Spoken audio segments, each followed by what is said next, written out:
크리스토퍼 몰리라고 하는 사람이 이런 말을 했습니다. 만일 우리 인생에서 5분밖에 더 살지 못한다면 우리가 어떻게 할 것인가? 그분은 말하기를 우리 모두는 가까운 전화기를 찾아서 자신의 소중한 사람들에게 전화를 할 것이라고 얘기했습니다. 2년 전 천안함이 침몰될 때 그 마지막 순간에 휴대전화로 사랑하는 가족과 친지와 그리고 가까운 사람들에게 어떻게 사람들이 전화를 했는가를 우리는 뉴스를 통해 잘 알고 있습니다. 그때 그들은 사랑한다고 했습니다. 사랑한다. 사랑한다. 여러분, 사랑한다고 하는 것, 이 사랑한다는 것은 얼마나 귀하고 영원하고 소중하고 가치 있는 것인지 모르겠습니다. 이 땅에서 생애를 살아가면서 후회하는 그러한 인생을 살았다고 그렇게 가슴 저리도록 마음 아파하는 사람들 여러분 보셨을 겁니다. 불의의 사고로 혹은 병으로 자식을 일찍 보낸 부모가 내 인생은 헛살았다고 인생을 후회하며 우는 그러한 모습을 저는 본 적이 있습니다. 그때 그분들이 하시는 말씀이 내가 좀 더 내 자식에게 잘해줬으면 좋았을걸. 내가 그 녀석을 좀 더 사랑해줬으면 좋았을걸. 따뜻한 밥을 한 번 더 해주지 못한 아픔, 한 번 더 사랑해주지 못한 그 아픔, 그 아픔이 부모에게 가장 큰 후회로 남는 것을 보았습니다. 또한 부모님이 세상을 뜨셨을 때 자식의 마음을 아프게 하는 것이 무엇입니까? 부모님 살아계실 때 좀 더 사랑해 드렸으면 좋았을 텐데, 좀 더 부모님께 효도했으면 좋았을 텐데, 내가 왜 그렇게 아버님, 어머님을 사랑하지 못했을까? 그 불효자의 마음, 그 모습. 공통점이 하나 있는데, 인생이 후회하게 되는 그 후회점에 보게 되면 우리를 가장 후회하게 만드는 것이 뭐냐면 좀 더 사랑하지 못한 것에 대한 아픔입니다. 좀 더 사랑하지 못한 것에 대한 아픔. 지금도 그런지 모르겠습니다만 114에 전화를 하면 안내하시는 분이 이렇게 전화를 받습니다. 사랑합니다. 고객님 무엇을 도와드릴까요? 사랑합니다. 고객님 무엇을 도와드릴까요? 저도 오래전에 114에 전화를 걸었는데 사랑합니다. 고객님 무엇을 도와드릴까요? 한 자매님이 그렇게 전화를 받기에 조금 마음속으로 좀 이상하다, 좀 거시기하다. 그리고 전화를 끊었는데 한참 동안 묘한 여운이 제 가슴속에 남아있는 것을 느낀 적이 있습니다. 예전에 유행가 가사 가운데 이런 가사도 있잖아요. 사랑하는 마음보다 더 좋은 건 없을걸. 사랑받는 그 기쁨보다 행복한 건 없을걸. 억만 번 떠들어도 기분 좋은 말 뭡니까? 사랑해. 사랑한다는 말 정말 여러분이 자주 하시며 사시기를 주의 이름으로 소원합니다. 옆에 분에게 한번 말씀해 보십시오. 사랑합니다. 뒤에 분에게도 말씀해 보십시오. 사랑합니다. 네, 사랑합니다. 본문의 말씀에 보면 부활하신 예수님이 베드로에게 묻습니다. 너 나를 사랑하느냐? 내가 나를 사랑하느냐? 그것도 3번씩이나 묻고 계십니다. 저는 이 아침에 2000년 전 베드로를 향해 내가 나를 사랑하느냐 질문하신 그 주님이 저와 여러분에게 이 시간 질문하고 계신다고 생각합니다. 내가 이 사람들보다 나를 더 사랑하느냐? 예수님은 밤새 고기를 못 잡은 제자들이 고기를 가득 잡게 하셨습니다. 제자들이 이때에 예수님을 처음 만났을 때 고기를 잡았던 것보다 더 큰 감동과 기쁨을 누렸을 것이라고 생각이 됩니다. 예수님의 제자들은 주님을 버리고 주님이 가장 쓰라리게 고난을 당하는 순간에 주님을 홀로 버려두었습니다. 도망갔습니다. 그리스도를 배반했습니다. 하지만 그리스도께서는 마음에 한 번도 이들을 버린 적이 없었습니다. 항상 예수님은 제자들을 당신의 가족으로 여기셨고, 가족으로 여기셨다라고 하는 그 증거로 본문에 보게 되면 자기를 버리고 갔던 그 제자들을 위하여 식탁을 준비하고 있는 것을 볼 수 있습니다. 유대인들은요, 식탁을 준비할 때 그 식탁이 준비되어지는 그 과정 속에 그 식탁에 앉는 사람들이 누구인가를 늘 마음속에 연상합니다. 식탁에 앉아서 편안하게 음식을 먹을 수 있는 사람은 누구냐면 가족이라는 겁니다. 가족. 즉 예수님은 사랑하는 제자들이 아직도 하나님의 가족이라고 하는 이 사실을 가슴에 품고 계셨고, 사랑하는 하나님의 그 가족들을 사랑하는 마음을 가지고 음식을 준비하셨습니다. 그리고 식사가 끝난 다음에 베드로에게 질문합니다. 네가 나를 사랑하느냐? 그런데 여기 보게 되면 재미있는 문구가 하나 등장합니다. 15절 세 번째 줄에 보게 되면 네가 이 사람들보다 나를 사랑하느냐? 우리 성경에는 이 사람들보다 이렇게 되어 있습니다만 원래 원문 성경을 보게 되면 이것들보다 이렇게 히라보가 지시대명사로 되어 있고, 아마 대부분의 영어 성경도 이것들보다 이렇게 되어 있을 거예요. 자, 이것들보다 나를 더 사랑하느냐? 다시 말하면 예수님은 지금 이것들보다 다시 나를 더 사랑하느냐라고 질문하셨을 때 이것들은 크게 두 가지로 볼 수가 있습니다. 하나는 어떤 사물입니다. 다시 말하면 갈릴리 바닷가에 띄어진 배들을 의미할 수도 있고, 방금 전에 그물을 통해 잡은 물고기일 수도 있습니다. 배와 물고기와 그물, 보이는 것들이에요. 어떤 사물입니다. 이것들보다 나를 더 사랑하느냐? 두 번째로 이것을 사람으로 본다면 베드로의 주변에 있는 6명의 제자들입니다. 이 친구들보다 나를 더 사랑하느냐? 이것들을 우리의 삶 속에 적용해 본다면 우리가 가지고 있는 어떤 사물 또는 내가 소유하고 싶은 어떤 것보다 예수님을 더 사랑하느냐 하는 질문으로 우리가 적용해 볼 수가 있습니다. 너는 네가 가지고 싶은 그 어떤 것보다 나를 더 사랑하느냐? 그런 질문으로 대신할 수 있습니다. 또한 너는 네가 좋아하고 사랑하는 네 주변에 있는 가족이나 동료나 친지나 친구들보다 나를 더 사랑하느냐? 그 질문으로 또한 대신할 수가 있는 겁니다. 자, 이렇게 우리 주님이 질문했을 때 베드로가 대답합니다. 그러하외다.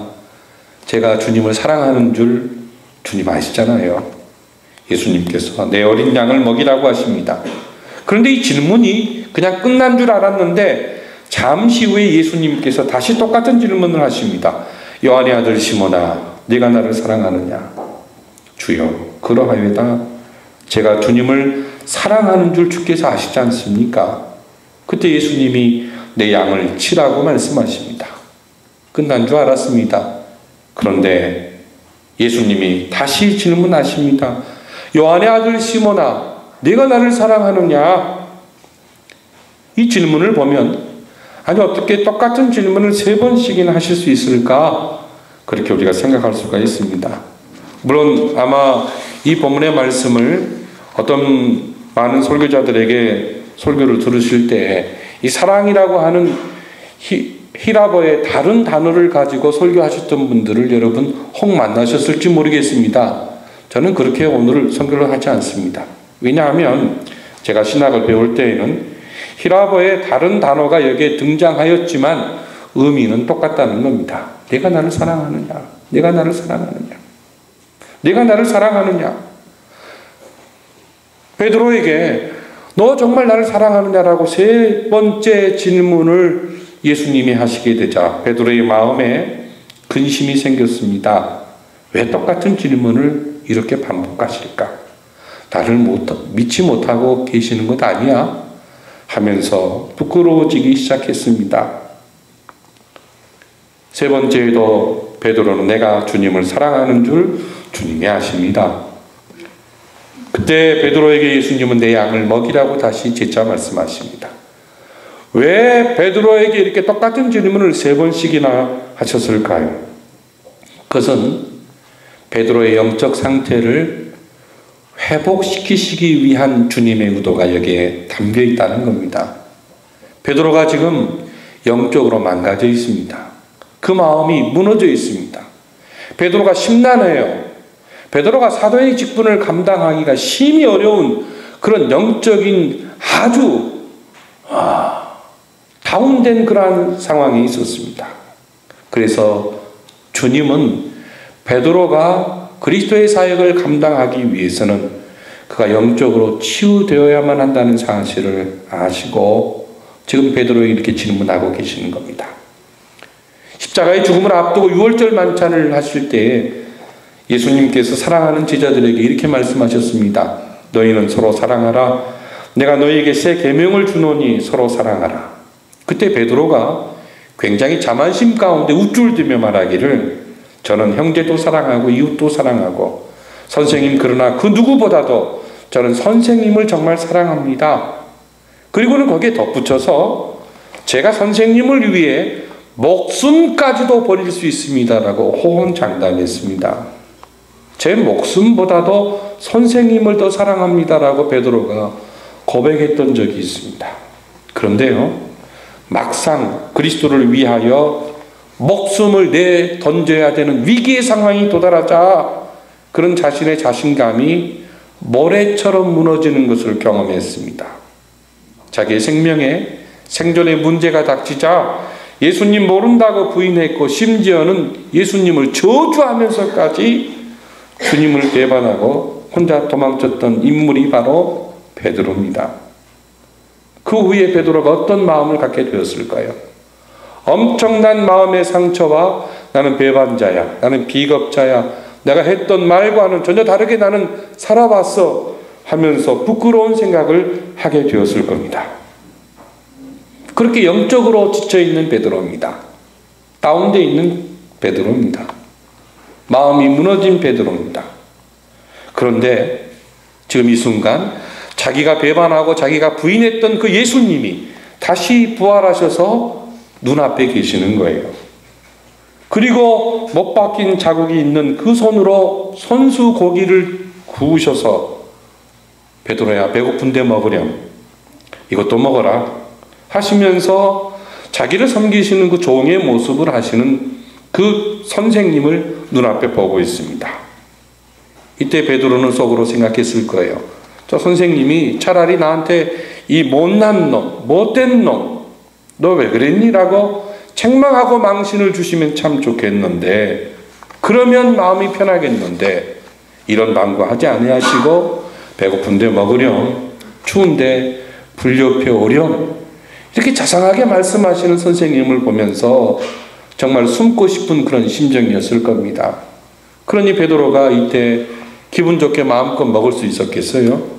먹는 둥 마는 둥 부끄럽게 식사를 했을 겁니다. 더군다나 음식을 먹기 위해 그 앞에 놓여진 모닥불, 숯불은 예수님이 잡히시던 날 밤에 자기 자신의 정체를 숨기고 모닥불 사이에 사람들이 운집해 있을 때 거기에 살짝 끼어서 그들과 함께 먼 발치에서 그리스도를 보았던 자신의 그 모습이 더욱더 생생하도록 만드는 그 장면이 지금 이 숯불이 눈앞에 놓여 있습니다.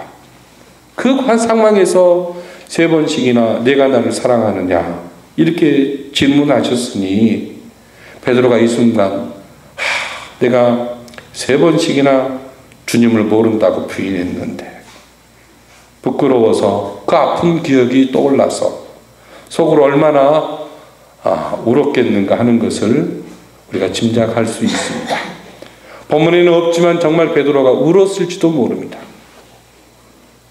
하지만 여기서 우리가요, 예수님이 내가 나를 사랑하느냐라고 질문한 것은 베드로의 잘못을 추궁하기 위해서 그의 부끄러운 과거를 들추어내기 위해 질문한 것이 결코 아닙니다. 네가 나를 모른다고 배반했지만, 나를 부인했지만 그럼에도 불구하고 내가 너를 얼마나 사랑하고 있는가를 베드로에게 알려주기 위한, 베드로의 영적 상태를 고쳐주기 위한 그리스도의 무한하신 은혜가 담긴 질문이 내가 나를 사랑하느냐 하는 그 질문이라는 사실입니다. 여러분, 우리가 사랑하는 사람에게 확인하고 싶은 거 있잖아요. 여러분, 언제 행복하십니까? 사랑하는 사람이 나에게 사랑한다고 표현해 줄 때 기분이 좋잖아요. 그것은 나이가 많이 드신 분이나 젊은 사람이나 똑같을 겁니다.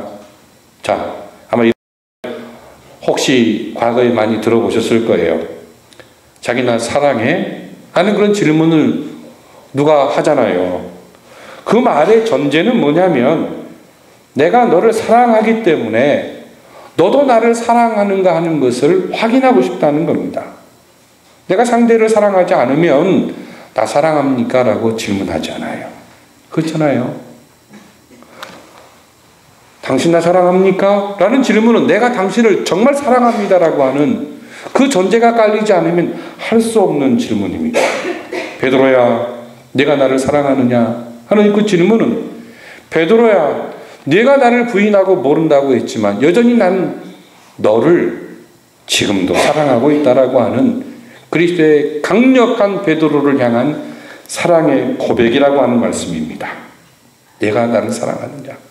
그때 베드로는 그 질문 속에서 그리스도가 자신을 얼마나 사랑하는가 하는 그 강력한 사랑의 터치를 가슴에 받게 됩니다. 그리고 그리스도를 부인하고 영적으로 추락했던 자신의 심령이 회복되는 그런 은혜를 여기서 입게 되는 것입니다.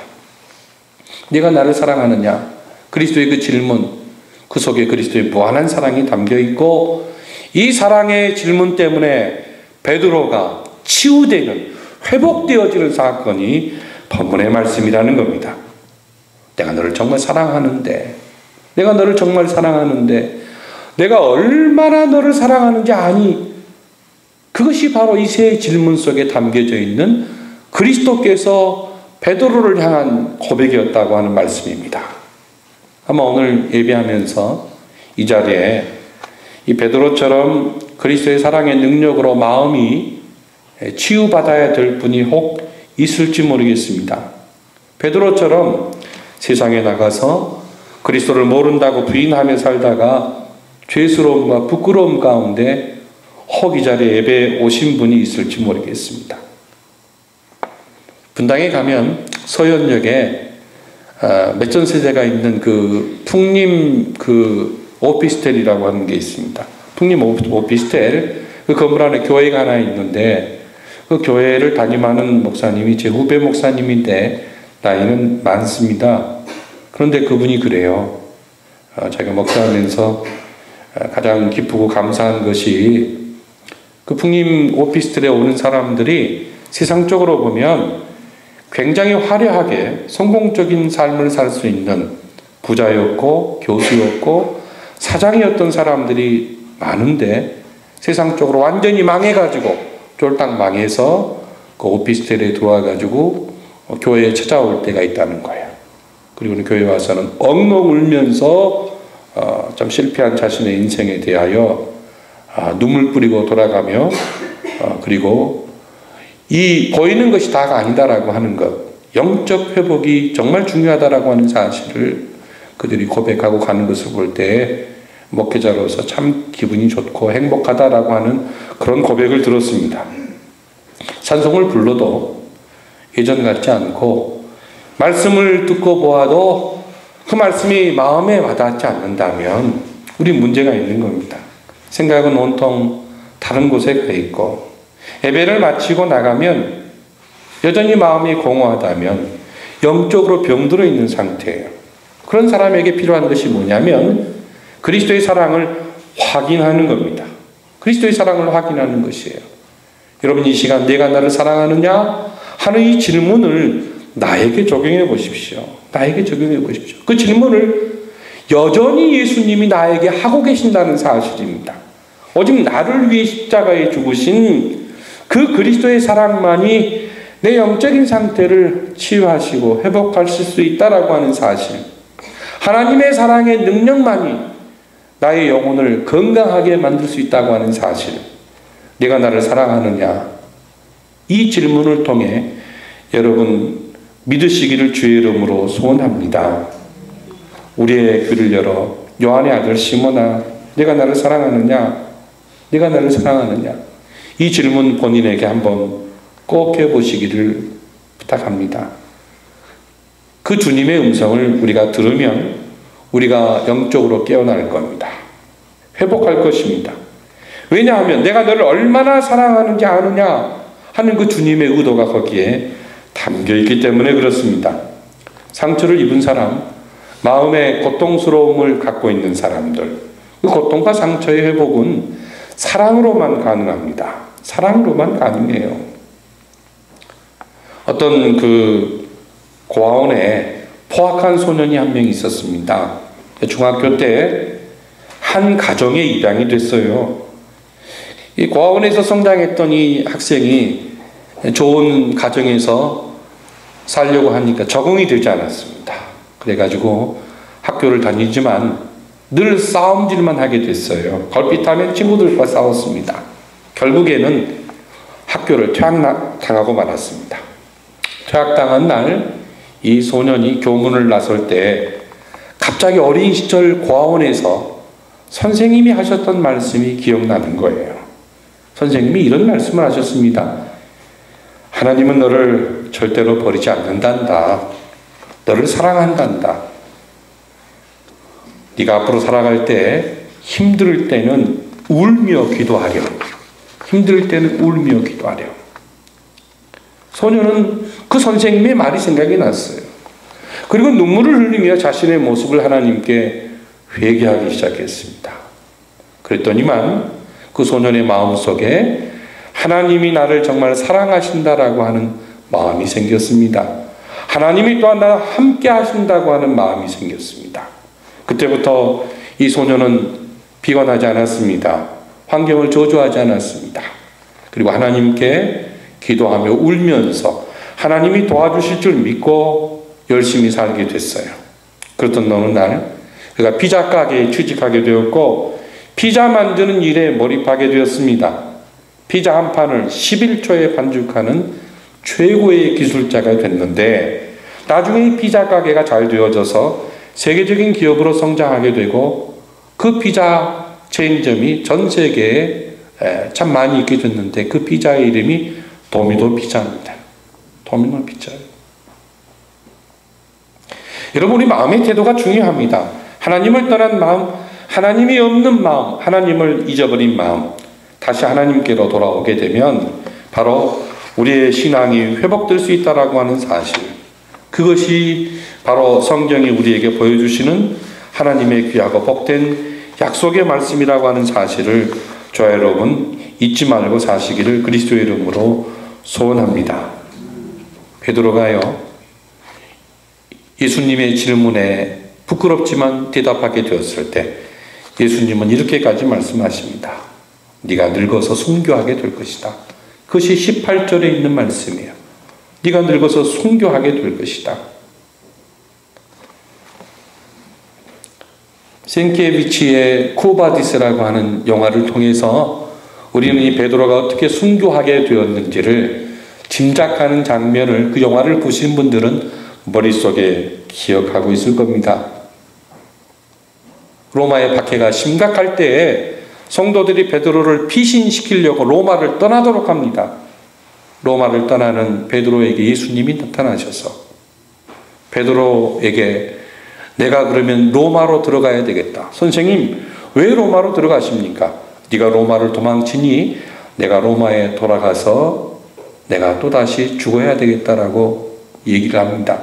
그때 베드로가 선생님 그리하지 마십시오. 제가 로마로 돌아가겠습니다. 그리고 베드로가 로마로 들어가시려는 주님을 만류하고 본인이 로마로 들어가서 십자가에 거꾸로 매달려 순교하는 장면, 쿠바디스에서 바로 절정을 그리고 있는 그 부분입니다. 내가 나를 사랑하느냐? 그리스도의 사랑에 감동되어졌을 때 베드로는 예, 제가 사랑합니다. 부끄럽게 얘기했지만 나중에 그 인생의 마지막은 정말 화려하게 그리스도를 위하여 사랑의 화신이 되었던 것을 우리는 그의 일생을 통해 확인할 수가 있습니다. 여러분, 옆 사람에게 사랑합니까? 라고 질문했을 때 옆구리, 보통 우리가 남편과 아내를 옆구리라고 그러잖아요. 옆지기. 요즘에 젊은 사람들은 참 남편을 옆지기 또는 옆구리 또는 갈빗대, 남친, 여친 이렇게도 얘기하고 내 가방, 내 바지 이런 여러 가지 표현들을 많이 씁니다만, 옆에 있는 사람이 나한테 질문했을 때 날 사랑하니? 라고 질문했을 때, 또는 부모님이 자녀에게 얘들아 니들 나 정말 사랑하니? 라고 했을 때 어떤 대답을 듣기 원하십니까? 제가 어느 글에 보니까 이런 글이 있더라고요. 한번 사용해 보십시오. 찬민이하고 찬영이하고 종현이는 나중에 꼭 한번 사용해 보십시오. 네가 나를 사랑하니? 라고 하는 질문을 했을 때 응, 난 너 사랑해. 어제 한강에 10원을 떨어뜨렸는데 그거 찾을 때까지 너 사랑할게. 그러면요, 상대방이 엄청 좋아할 겁니다. 너 나 사랑해? 응, 사랑해. 천년에 한 번씩 한 방울의 비가 내리는 나라가 있는데 그 나라가 바다가 될 때까지 널 사랑할게. 자, 우리가 상대방을 사랑한다라고 표현하는 그 단어에 형용어에 인색할 필요가 전혀 없다고 생각이 됩니다. 여러분, 예수님 사랑하십니까? 정말 주님을 뜨겁게 사랑하는 저와 여러분이 되어야 하겠는데, 그럼 어떻게 하면 주님을 사랑할 수 있을까요? 어떻게 하면 주님을 사랑할 수 있을까요? 한 4가지로 이 아침에 적용해 보고 싶습니다. 첫 번째로는요, 예수님을 사랑한다는 것은 예수님을 계속적으로 생각하는 겁니다. 생각하는 거예요. 사랑하는 사람이 잘 있는지 궁금하잖아요. 언젠가 지금 저 방에 있는 꼬마아이가 색종이로 카드를 만들어서 제 책상 위에 놓고 갔더라고요. 주일날인데 거기다 뭐라고 써놨냐면 목사님 사랑해요. 이렇게 써놨어요. 그걸 보는 순간 와, 얼마나 기분이 좋은지요. 삐뚤빼뚤한 글씨에 목사님 사랑해요. 그랬는데 이게 얼마나 좋은지 그걸 갖고 아이에게 책꽂이 앞에다 놨습니다. 이렇게 나를 사랑하는 애가 있어. 나를 사랑하는 애가 있어. 정말 기분 좋더라고요. 성경은 하나님이 나를 사랑한다라고 하는 연애 편지입니다. 성경은 예수님이 나를 사랑한다라고 하는 연애 편지예요. 그러므로 그분을 만질 수 없고 볼 수 없지만 예수님을 사랑한다면 그분의 말씀을 집중하고 그 말씀을 통해 그분을 생각하는 것이 정말 필요합니다. 이것이 사랑의 출발이라고 저는 생각되어집니다. 예수님을 사랑하면요, 저는 두 번째 이렇게 되어야 된다고 봅니다. 예수님을 사랑한다는 것은 예수님 옆에 머물고 싶어하는 마음을 갖는 겁니다. 예수님 옆에 머물고 싶은 마음을 갖는 거예요. 그것을 우리가 가르쳐 뭐라고 말하냐면 예배라고 말합니다. 예배라고 말해요. 하나님을 찬양하고 경배하는 그 예배의 즐거움을 누리는 것, 이것이 예수님을 사랑하는 겁니다. 성경은 말씀하기를 하나님을 가까이 하라, 그리하면 너희를 가까이 하시리라 분명히 말씀하고 있거든요. 우리가 하나님을 가까이 하는 것, 하나님을 사랑하는 것, 그건 예배하는 겁니다. 그리고요, 세 번째는 그리스도께서 기뻐하시는 일을 나도 기뻐하고 수행하는 겁니다. 그리스도가 기뻐하는 일을 나도 기뻐하고 수행하는 거예요. 오늘 지금 예수님이 내가 나를 사랑하느냐라고 하는 그 질문에 베드로가 수줍게 마지막에 제가 주님 사랑합니다. 그렇게 대답했을 거예요. 주님 아시잖아요. 근데 이 3번의 베드로의 대답에 주님은 내 양을 먹이라, 내 양을 치라, 내 양을 먹이라라고 하는 말씀을 합니다. 이 말씀은 사역 명령입니다. 그리스도를 대신하여 일하라는 겁니다. 그리스도를 대신하여 일하라는 겁니다. 그리스도께서 무슨 일을 하셨습니까? 십자가에 죽으시고 부활하시고 승천하시고 성령을 보내시며 다시 재림하시는 이 모든 일은 하나님의 나라입니다. 하나님의 나라를 이 땅에 세우시기 위함이었어요. 그러므로 저와 여러분도 그리스도를 사랑하면 하나님의 나라를 세우는 일을 기뻐하고 그리고 그 일을 감당하라는 겁니다. 이것이 예수님을 사랑하는 길입니다. 오늘 오후에 방배동의 새순교회 형님들이 이곳에 오십니다. 그런데 전도지 8,000장을 찍어서 오신다고 해요. 제가 지난번에 설교하러 갔을 때 요즘 전도지 뿌리는 것은 전도의 대세가 아닙니다라고 얘기했음에도 불구하고 전도지 8,000장을 찍어서 오신다는 겁니다. 그런데 한편으로 생각해 보면 전도주를 우리가 뿌렸을 때 그것이 비록 길바닥에 떨어져 어느 누구의 발에 밟힐지라도 어느 한 영혼이 그 전도지를 통해서 그 마음이 하나님께서 역사하시는 능력을 경험하게 된다면 어찌 되겠습니까? 얼마나 귀하고 복된 일입니까? 왜 그 제2남녀 전대회원들이 오늘 오실까요? 저와 여러분들과 함께 전도하기 위함입니다. 그 전도가 예수님이 기뻐하신다라고 하는 그 일임을 그분들이 알고 계시고 또 우리도 알고 있지만 함께 동역하자고 오는 거 아니겠습니까? 그러니까 그리스도의 복음을 전하는 것, 그 예수님이 기뻐하시는 일입니다. 하나님 나라가 확장되는 것, 그리스도가 기뻐하는 일입니다. 그런데 하나님 나라가 줄어드는 것, 그리스도의 몸이 병들어가는 것, 그건 그리스도께 슬픔을 드리는 거죠. 그리스도의 몸이 건강해지고 흥황해지는 것, 그리스도의 마음을 기쁘게 해드리는 것 아니겠습니까? 그 일을 위해서 바로 전도하자는 거죠. 사랑하는 사람이 뭔가를 부탁했을 때 거절하는 사람 별로 없을 겁니다.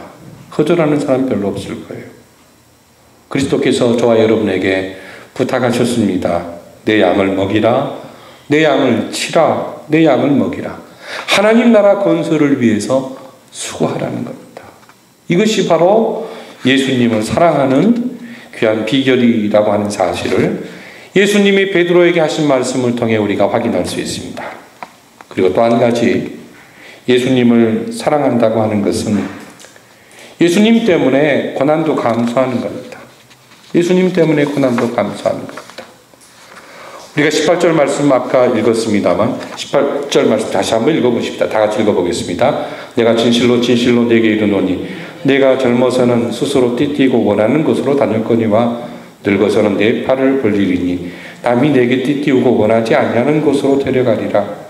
이 말씀을 하시면 베드로가 어떠한 죽음으로 하나님께 영광을 돌릴 것을 가리키심이로라 했습니다.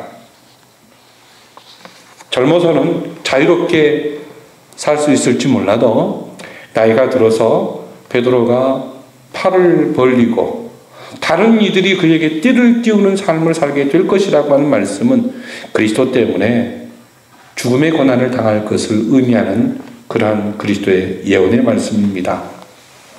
고린도전서 13장 7절에 보면 사랑은 모든 것을 참으며 모든 것을 믿으며 모든 것을 견딘다고 했습니다. 제가 한번 생각해 보니까 그 목사가 되기 위해서 만났던 친구들은 이혼한 친구가 하나도 없어요. 아직은요. 그런데 어렸을 때 같이 성장했던 친구들이 있잖아요. 그 어렸을 때 같이 성장했던 친구들의 소식을 보면 이혼한 친구들이 꽤 많습니다. 언젠가 한번 전화가 왔습니다. 박 목사 기도해줘. 이번 주 토요일 날 나 결혼한다. 자네 결혼 10여 년 전에 했는데 또 하냐? 또 하냐? 결혼을 2번째 하는 거예요. 어떤 친구는 결혼을 3번째 하는 애도 있어요. 능력도 좋아요. 한 3분의 1 이상은 이혼한 것 같아요. 만나지도 않죠. 만나지도 않고 교제도 거의 없는데 3분의 1 이상이 초중고 다녔던 그 친구들이 다 이혼했습니다. 얼마나 불행한지 모르겠어요. 그래서 저 이런 이혼하게 되면 이혼한 부부들이 어떻게 사는가를 제가 가까운 데서 보았는데 이렇게 하더만요. 남편이 두 아이를 데리고 살아요. 새로운 아내와 함께 사는데 주말이 되면 아이를 낳은 그 아이 엄마한테 데려다 주더군요. 그러면 토요일 날 엄마가 아이와 함께 맛있는 거 먹고 하룻밤을 자고 주일이 되면 또 그 아빠가 그 아이를 데리러 가요. 또 자기 집으로 데려가요. 이게 얼마나 비참합니까? 그렇게 안 하면 안 된다고 하는 그런 그 법적인 규약이 있는 모양이에요. 제가 가까운 그 동창회에서 그것을 보면서 야, 참 불행한 인생을 살고 있다. 그런데 왜 그들이 헤어지게 되었는가를 한번 생각해 보았습니다. 생각해 보았는데 그 결론이 뭐냐면 고난받지 않으려고 하는 것 때문이에요. 고난받지 않으려고 하는 것 때문이에요. 사랑만 받고 싶은 거예요. 사랑만.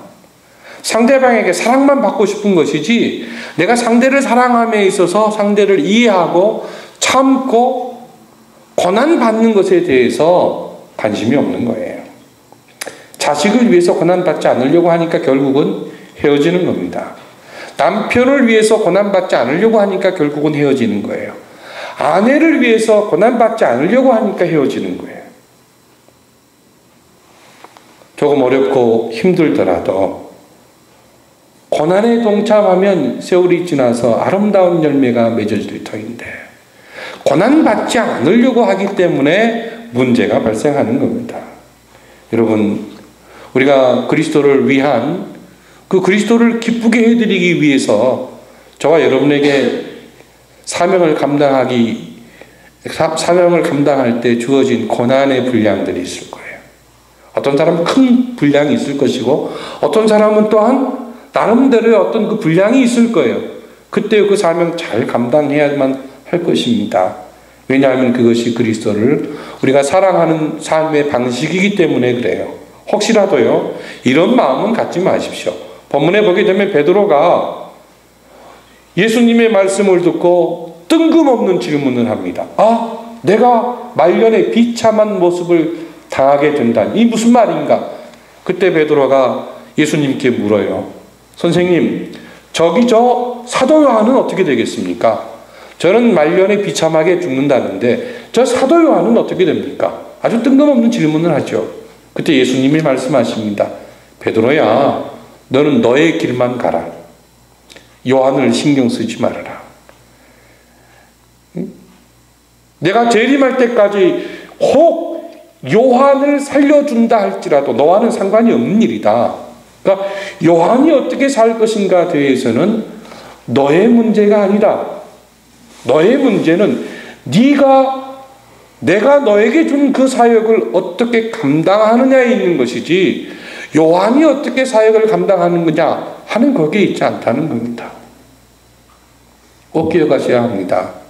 우리가 고난을 감수할 때 시험 드는 부분이 뭐냐면 나는 이런데 저 사람은 왜 저럴까? 비교한단 말이에요. 그때 우리가 그리스도를 기쁘게 하지 못하고 낭망하고 그리스도를 기쁘게 하는 일을 멈추게 될 위험성이 존재합니다. 셰익스피어가 런던의 한 음식점에 들어갔더니만 모두들 알아보고 벌떡 일어나서 영국의 대문호인 셰익스피어를 알아보고 인사를 했습니다. 그때 식당 바깥에는 마당을 쓸고 있는 한 종업원이 있었는데 이 셰익스피어가 밖으로 나갈 때 이 그 종업원이 한숨을 하고 쉬었어요. 깊은 한숨을 쉬었습니다. 그러면서 똑같은 인간으로 태어났는데 셰익스피어 당신은 많은 사람들에게 존경받는 인물이고 나는 밥벌이나 하느라고 이렇게 마당이나 쓸고 있는 신세니 내 신세가 한심해서 제가 한숨을 내쉬었습니다. 그때 셰익스피어가 이 형제를 붙잡고 이렇게 말했습니다.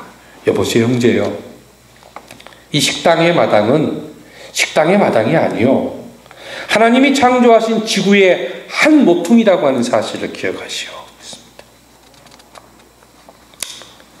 혹시 내가 이렇게 살려고 결혼해가지고 애나 키우나 그런 생각하시는 분들이 있습니까?